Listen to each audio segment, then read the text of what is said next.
एक मरतबा हज़रत फातिमा रज़ी अल्लाह ताला अन्हा तंदूर पर खड़ी रोटियां लगा रही थी और साथ में आका हज़रत मोहम्मद सल्लल्लाहु अलैहि वसल्लम देखकर मुस्कुरा रहे थे। आप सल्लल्लाहु अलैहि वसल्लम ने फरमाया, क्या एक रोटी मैं लगा दूं? तो आप सल्लल्लाहु अलैहि वसल्लम ने एक रोटी तंदूर में लगा दी और हज़रत फातिमा रज़ी अल्लाह ताला अन्हा ने फरमाया कि बाबा ये रोटी तो पक ही नहीं रही। तो हज़रत मोहम्मद सल्लल्लाहु अलैहि वसल्लम ने फरमाया कि जिस चीज़ को मैं हाथ लगा दूं उस चीज़ पर आग हराम हो जाती है। तो सोचिए, जिस रास्ते पर हमारे प्यारे रसूल नबी पाक सल्लल्लाहु अलैहि वसल्लम ने चलने का हुक्म दिया है, उस रास्ते पर अगर हम चलेंगे तो हम पर जहन्नम की आग हराम नहीं हो जाएगी। अल्लाह वो है जो एक वहील मछली को रोजाना 33 टन गोश्त खिलाता है। 1 टन 25 मन के बराबर है और 1 मन 40 किलो के बराबर है। 33 टन 33,000 किलो गोश्त के बराबर है। और इंसान वो है जो 2 रोटियां कमाने के लिए कौन कौन सा गुनाह नहीं करता। मैं आपको बस ये कहूंगा कि अपने आप को उस खुदा की जात के सामने इस तरह डाल दो जैसे एक समुंदर में तैरता हुआ एक लकड़ी का बेजान सा टुकड़ा। अल्लाह वो है जो एक वहील मछली को रोजाना 33 टन गोश्त खिलाता है। 1 टन 25 मन के बराबर है और 1 मन 40 किलो के बराबर है। 33 टन 33,000 किलो गोश्त के बराबर है। और इंसान वो है जो 2 रोटियां कमाने के लिए कौन कौन सा गुनाह नहीं करता। मैं आपको बस ये कहूंगा कि अपने आप को उस खुदा की जात के सामने इस तरह डाल दो जैसे एक समुंदर में तैरता हुआ एक लकड़ी का बेजान सा टुकड़ा। मत पूछ मुसलमान का हाल, मस्जिद के लिए सर कटाने को तैयार हैं लेकिन मस्जिद में सर झुकाने को तैयार नहीं।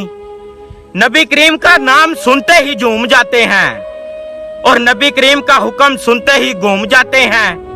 कहते हैं कि मेरे रग रग में है नबी नबी, लेकिन पढ़ते हैं नमाज हफ्ते में कभी कभी।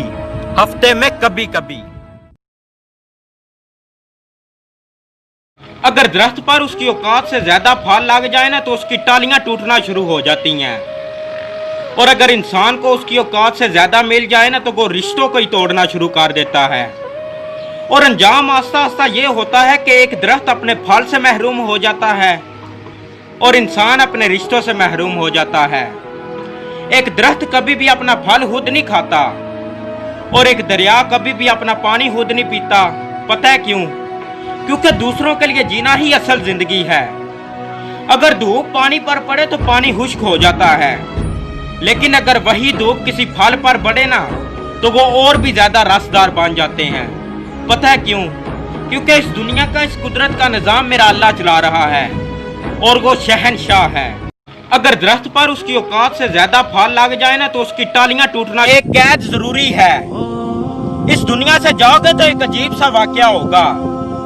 या तो तुम एक कैद खाने से निकलोगे तो अपने सामने खुली फजाएं पाओगे, और अगर तुम यहाँ आजाद फिरते हो तो यहाँ से निकलते ही तुम एक कैद खाने में चले जाओगे। एक कैद जरूरी है, चाहे वो कैद यहाँ की काट लो या वहाँ की। यहाँ की कैद अमल और बंदगी की कैद है और चंद दिनों की कैद है, और वहाँ की कैद बेबसी और जहन्नम की कैद है। और अलबत्ता वहाँ के दिन बहुत लंबे हैं, एक ये जहां एक वो जहां, इन 2 जहानों में फासला बस एक सांस का। जो चल रही तो ये जहां, जो रुक गई तो वो जहां। एक औरत इस्लाम से पहले पैदा होते ही जमीन में जिंदा दफन कर दी जाती थी और इस्लाम के बाद बीवी की सूरत में एक कीमती खजाने से भी ज्यादा कीमती दर्जा हासिल किया। एक औरत इस्लाम से पहले विरासत में माल की तरह तकसीम होती थी और इस्लाम के बाद बेटी की सूरत में जहन्नम की आग से हिफाजत और माँ की सूरत में पैरों तले जन्नत का दर्जा हासिल किया। एक औरत इस्लाम से पहले जब किसी घराने में पैदा होती थी तो उसे गम और बदनसीबी समझा जाता था और इस्लाम के बाद बेटी की पैदाइश बाइसे रहमत समझा जाने लगा। हर उस लड़की के लिए जो अपने इर्द गिर्द लड़कों का हिजूम इकट्ठा होने पर फख्र महसूस करती है। याद रहे, मक्खियों की कसरत ही गंदगी की दलील होती है। अगर बेहिजाब खुले सर और तंग कपड़े पहनकर घूमना और अपने चेहरे और जिस्म की नुमाइश करना ही मॉडर्न कहलाता है तो मेरे ख्याल में जानवरों से ज्यादा मॉडर्न तो कोई चीज ना हुई। एक बेपर्दा औरत अल्लाह के नजदीक कोई इज्जत नहीं रखती।